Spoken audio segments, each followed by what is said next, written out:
Next, we would like to discuss some fundamental equations describing conduction in solids. So to do that, let's consider a rectangular piece of solid, and one end of this solid is at some temperature T1 and the other is at some temperature T2. So we have this temperature differential between the two ends. So we've learned that there's this rule of the universe, temperature equilibrium. If there is a temperature differential, there will be conduction from the hot side to the cold side, so that we have all the atoms in the solid are happy. They all feel equal. All right. Now, this happens through heat flow, and heat flow in our equations is shown by Q. So what is the unit of heat flow? Well, heat, we said, is traveling energy. So it cannot have the units of energy. Heat is not energy, it's traveling energy. So when you say traveling energy, there's a time in that, right? So we're really referring to how fast our energy is moving from one point to another. So it does make sense that it should have the units of energy over time. How fast a certain amount of energy is transported in a given time. And we have actually a nice unit for this. So if we say joules and use second for this, well, this is watts. So electrical engineers use this unit for power, and power, in fact, is energy per unit time. It is basically referring to not just the energy difference, but how fast you absorb that energy or give up that energy. For instance, if you are climbing the stairs, you gain potential energy. But power refers to how fast you are climbing the stairs. If you go up and gain that energy in 1 second versus 10 seconds, that's what makes the difference between energy and power. And in this case, in the heat flow, we are referring to movement of heat. You can look at that as energy increase at a certain point per time.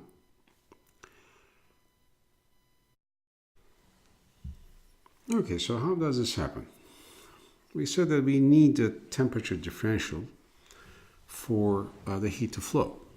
Okay, so if we have a temperature differential, I can say that our heat flow should be proportional to that delta T.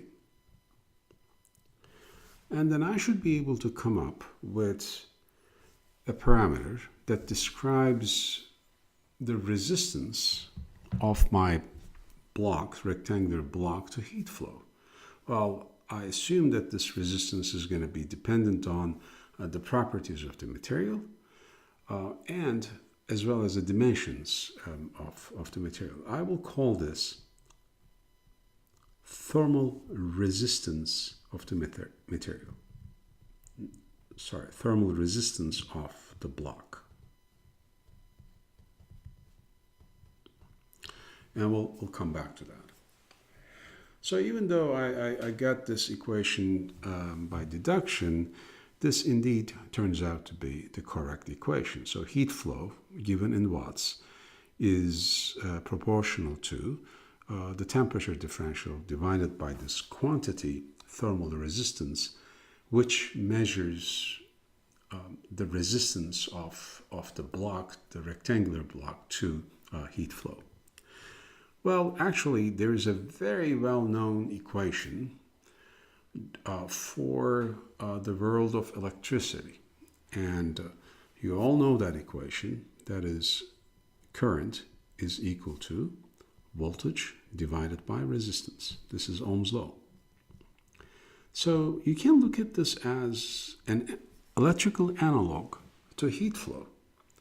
Current, flow of electrons, is very similar to heat, flow of perhaps electrons. In the case of current flow, we are interested in the movement of charge. So electrons are moving, charge is moving. In the case of heat, electrons are moving, energy is moving. Of course, in the case of heat flow, it's not just electrons. You may have phonons as well. But it's an electrical analog, and that works great. And voltage difference corresponds to temperature difference. And electrical resistance plays the same role as the thermal resistance. So it's a great electrical analog. So now let's go ahead and look at the thermal resistance. Well, to do that, I'm going to take a rectangular block with a length L and a cross-sectional area A. Okay, and this material has a thermal conductivity. Now, this is a material property, and this is measured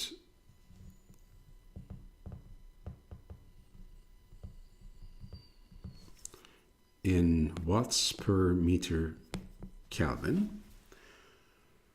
And this material property varies greatly from, say, a conducting metal like gold or silver to insulators like mica and wood and plastics and all that. So it varies hugely. But also the dimensions of the piece should matter. Because if you use a longer block, well, obviously heat will have more difficulty going through that. It has to travel a longer distance.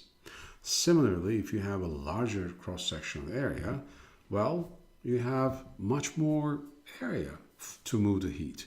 Well, if you're thinking about lattice waves, for instance, you have all these atoms in parallel vibrating in this large area to move the heat. So I think I can construct this equation. So I'll say R theta, first of all, should be inversely proportional to the thermal conductivity, right? I mean, higher the conductance, lower the resistance. So it does make sense. And the longer the resistor, the larger the resistance must be. And similarly, the larger the area, the smaller the resistance. This is the equation of the thermal resistance of this block, and it doesn't have to be a rectangular block. The same equation applies to a cylindrical block as well. And again, this equation should look very familiar because for electrical resistance, we have a very similar equation. And that equation is... So let me rewrite this thermal resistance equation here, which is 1 over K times the length divided by cross-sectional area. For electrical resistance, we have R. Instead of conductivity, we typically use resistivity, but resistivity and conductivity are just inverse of each other, L times L divided by A. So it's actually the same equation.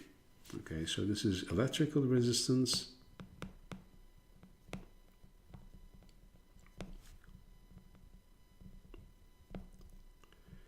and this is thermal resistance. So if you are very familiar with the electrical equations, it becomes very easy to remember the thermal equations because this is a great analog for the thermal system. As a matter of fact, if you are well versed in electric circuit analysis, everything that you have learned in that analysis, and I'm referring to fundamental laws like Kirchhoff's voltage law, Kirchhoff's current law, Ohm's law, as we have seen, they all apply to thermal systems. And if you can construct an electrical analog circuit for the problem you have in hand, you can actually apply all that neat stuff to come up with a thermal model of your problem. So with these tools, we can describe the conduction in a solid fairly accurately. Of course, all these mechanisms that we talked about, the phonons and the electrons and etc., all those determine the thermal conductivity of the material. So it goes without saying that the thermal conductivity of a semiconductor, for instance, is going to be a strong function of the doping density of the material. Without the doping, you will not have the electrons. You will have just phonons, which basically do not change with doping. So they will be there. But with the addition of electrons, now you have the new mechanism kicking in, and your thermal conductivity is going to be changing with the electron density, just like the electrical resistivity of the semiconductor changing with doping.